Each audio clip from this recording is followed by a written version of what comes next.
በቅዳሴ አገልግሎት ላይ ዋናው ካህን ወንጌል ቅዱስ ብሎ በሚያዜምበት ሰዓት ላይ ዘሰበከ ዮሐንስ ይላል። ሌሎቹ ግን ዘዜነወ ብሎ ነው የሚለው እና ለምንድን ነው የዮሐንስ ተለይቶ ዘሰበከ የተባለው የሚለው መረጃ እንመለከታለን።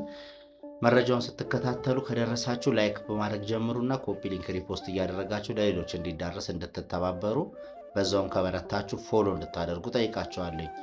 እንግዲህ በቅዳሴ አገልግሎት ላይ ዮሐንስ ወንጌል ከመነበቡ በፊት ካህኑ በዜማ ዘሰበከ ዮሐንስ ብሎ ነው የሚጀምረው ማለት ነው።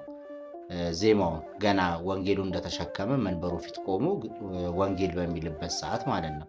ሌሎቹን ማቴዎስ፣ ማርቆስና ሉቃስን ግን ዘዜነወ ብሎ ነው የሚላቸው። የዮሐንስ ለምንድን ነው የተለየው የሚለውን ነገር ስንመለከት ማቴዎስ፣ ማርቆስና ሉቃስ ጌታችን መድኃኒታችን ኢየሱስ ክርስቶስ በምድር ላይ ሲመላለስ ያስተማረውን፣ የተናገረውን፣ በምሳሌ ያስረዳውን፣ ያዩትን ተአምራት ዘርዝረው ነው የጻፉት ምድራዊ ነገር ላይ ማለት ነው።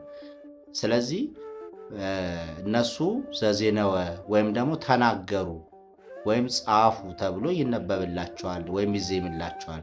የዮሐንስ ግን ዘሰበከ ተብሎ ነው። ለምንድን ነው ሲባል በንጽሐ ልቡ ነው፣ በንጽሐ ነብሱ ከጌታችን መስቀል ስር እስከ መገኘት የደረሰ ልዩ ፍቅር የነበረው ሐዋርያ ነበርና እንዲሁም ደግሞ እመቤታችንን በቤቱ ይዞ ለ15 ዓመት አብሮ ኖሯልና ምስጢረ መለኮትን ስታስተምረው ስታስጠናው ኖራለችና እንዲሁም መንፈስ ቅዱስ የቀረበው በንጽሐ ልቡናና በንጽሐ ነብሱ ላይ ያደረበት እጅግ ድንቅ ሐዋርያ ነውና እግዚአብሔር አምላክ ገልጾለት ምስጢረ መለኮቱን ከሰማይ ማንም ያልጻፈውን ያልተናገረውን ጌታ በምድር ላይ ሲመላለስ እንዲህ ብሎ ዘርዝሮ ያላስተማረውን አዲስ ምስጢር ከሰማይ ገልጾለት እግዚአብሔር ቀዳሚሁ ቃል ውእቱ ወውእቱ ቃል በእግዚአብሔር እያለ በመጀመሪያ ቃል ነበር፣ ቃልም እግዚአብሔር ነበር፣ ያም ቃል በእግዚአብሔር ዘንድ ነበር እያለ እጅግ ሰማያዊ የሆነውን ረቂቁን የሥላሴን አንድነትና ሶስትነት የምናመሰጥርበትን ምስጢር ጽፏልና ሰበከ። አዲስ ዜናን አዲስ ግኝትን